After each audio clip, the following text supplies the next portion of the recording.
Assalamualaikum warahmatullahi wabarakatuh.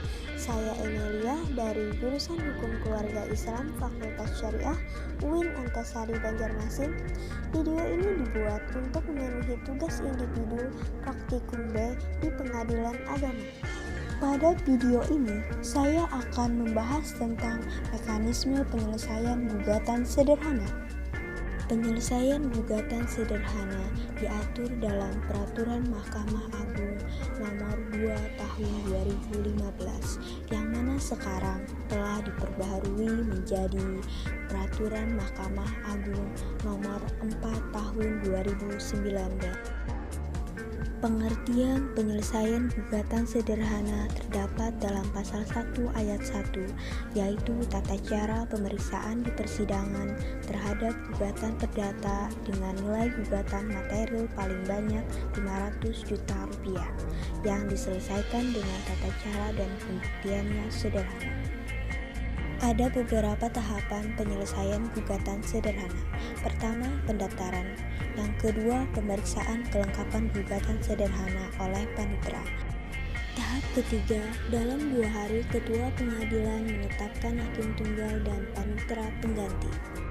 Perlu diketahui bahwa persidangan gugatan sederhana dipimpin oleh hakim tunggal dan selama-lamanya dalam 25 hari sejak diadakannya sidang pertama, gugatan sederhana sudah harus diputus.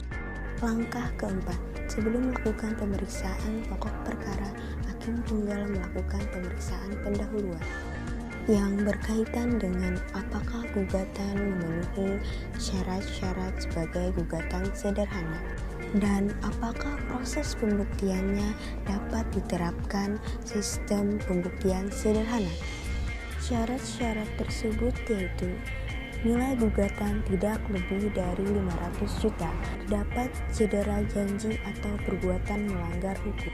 Prinsipal ada dalam satu wilayah hukum yang sama. Gugatan bukan perkara pengadilan khusus, bukan perkara sengketa tanah, dan tidak gaib atau bersifat material. Jika gugatan tidak memenuhi persyaratan sebagai gugatan sederhana, maka hakim tunggal akan mengeluarkan penetapan dengan menyatakan gugatan bukan gugatan sederhana, mencoret dari register perkara, mengembalikan panjar perkara kepada penggugat.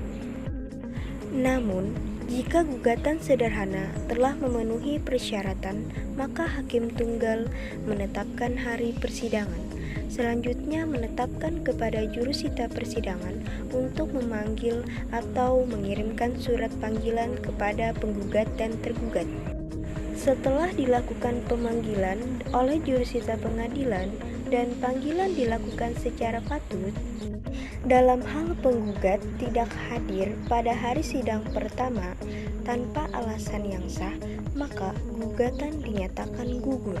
Dalam hal tergugat tidak hadir pada hari sidang pertama, maka dilakukan pemanggilan kedua secara patut.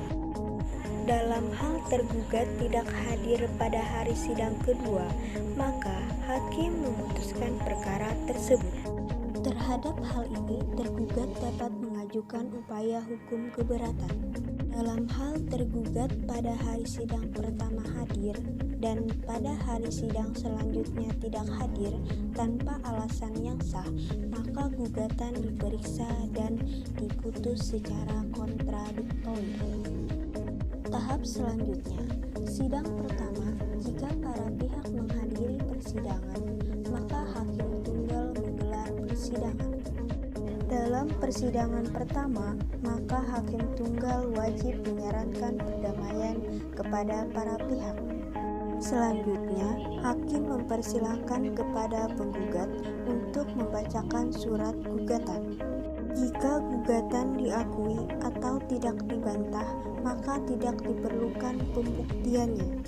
Namun, jika gugatan dibantah oleh tergugat, maka hakim melakukan pemeriksaan pembuktian berdasarkan dengan hukum acara yang berlaku.